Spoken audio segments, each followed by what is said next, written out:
everyone, welcome to the Ukraine War Diorama update number 2.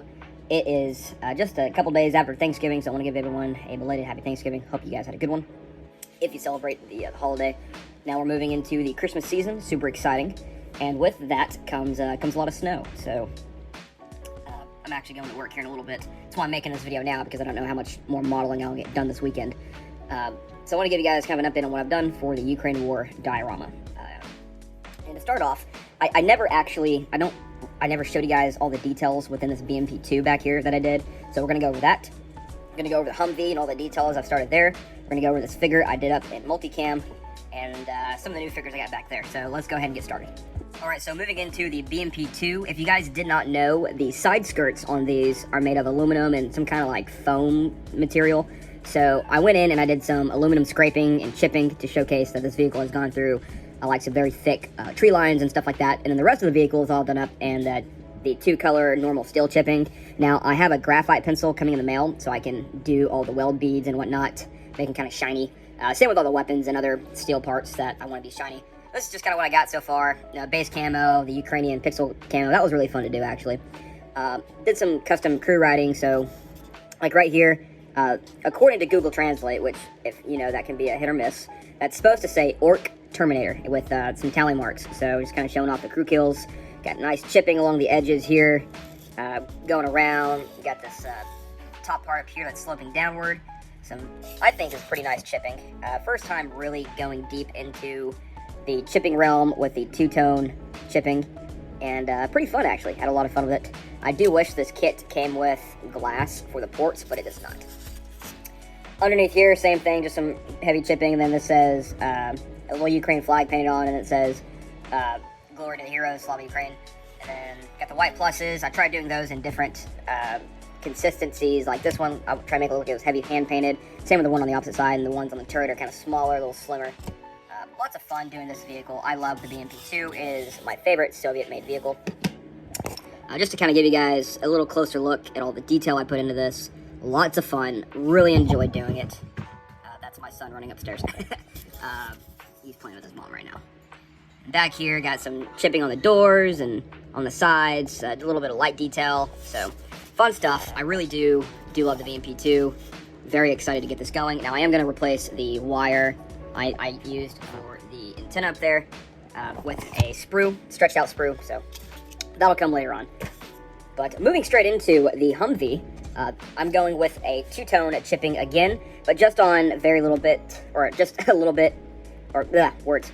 Moving on to the Humvee, I'm doing two-tone chipping with this as well. That'll be along the edges where the door closes and people will like step up or like, you know, kind of scrape out or whatever. And then round impacts, you can kind of see I used my X-Acto blade, poked it in, did like 2 turns, and yeah, you can kind of see it there. So I'll be going back through with a steel color.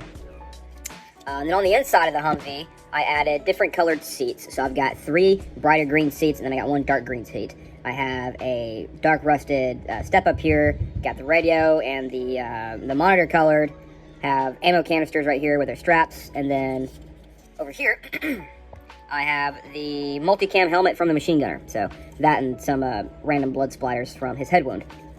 But again, on this side, got some round impacts, some two-tone chipping that's been started.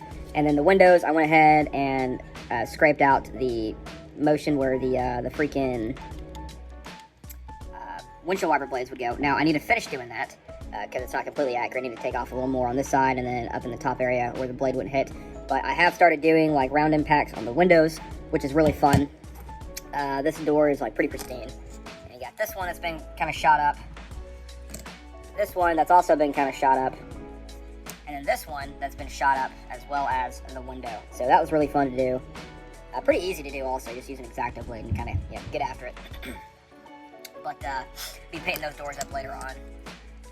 But yeah, so that's kind of the oh, actually that's not the full Humvee. I also did some on the turret basket, some round impacts. I'll do a little like rust streaking on some parts, so that'll be nice. Now moving into the figures that I've been doing. The first one, we'll start with this guy. Let's see. I did a green color on his pants, and that's because I'm going to make his pants Flecktarn. Now, Flecktarn, if you did not know, is a German camo. Let's see if I can pull these up. Okay, so that's Flecktarn, and that's multicam. I'm going to be trying to make Flecktarn pants for this guy here. Not sure about the top yet, but we'll find something. And then did a little experimenting with hand grenade painting. And then this guy here, I just did another coat of his base color, and then did his helmet green. And then last, but definitely not least for this, the figures at least, I have this guy, which is the Ukrainian machine gunner for the Humvee. Now, I will say the white is a bit too dominant for me with this figure. I will be going back through on the rest of them, and because I used cold white, but I'm going to be mixing it with pale sand, because I don't have the exact color to put on this guy, because it's kind of like a cream color. So the pale sand's a bit too dark by itself, so I'll mix the two, get the right consistency, and do that cream color a bit better on the next guys. But for my first attempt that I did within just a couple of hours, this whole figure was painted in a couple hours, I think it's fairly good, and he'll be kind of hidden away mostly. He's got a little Ukrainian patch on the side. Let's see, his head wound right here. I'll add pictures at the end of this as well. Eyes, blood running down where he wiped his forehead, on his arm, all the multicam. Like I said, it's not perfect. I'll definitely get good practice, because I've got a lot of figures to do in multicam. But I'm pretty happy with it so far. But my first attempt, it's pretty satisfying. So, and then I got 4 new figures. These are all going to be Russians reacting to contact. I was supposed to get these about like a month ago. Normally, AliExpress is really good about getting figures to my location early. This is the second time I've gotten them late, and this is the latest I've ever gotten. So I'm not really upset about it. I've got all this stuff to worry about anyways, but so I finally got those in. But that's really it for the video, guys. I hope y'all enjoyed. Actually, I wanted to show y'all real quick. I was so shocked to look the other day. You see, like, my Diorama updates only get, no more than 100, right? This one, the last Ukraine War Diorama update, got almost 1,000, right? My wife and I, we'll go upstairs and we'll watch all my videos when I upload them on the TV. But that is insane. So hopefully you guys aren't upset that it's not like an actual Ukraine War update. Hopefully you guys are sticking around, because it's a fun video and fun content for you guys, and you want to follow along and all that. But yeah, so that's really it. I'm going to cut it there. Hope you guys had a good one. Have a good Thanksgiving. I hope y'all have a good week and rest of your weekend. Stay tuned for more. Stay safe. If I get some more work done after my shift today, I get off at midnight and going in at noon. So if I don't work Sunday, which is tomorrow, then I will do some more work on this. But if I work tomorrow afternoon to midnight, then I'm not going to do any more work, because I need sleep. So I hope you guys have a good one. Stay tuned for more. Stay safe. I'll catch you guys in the next one. Peace out.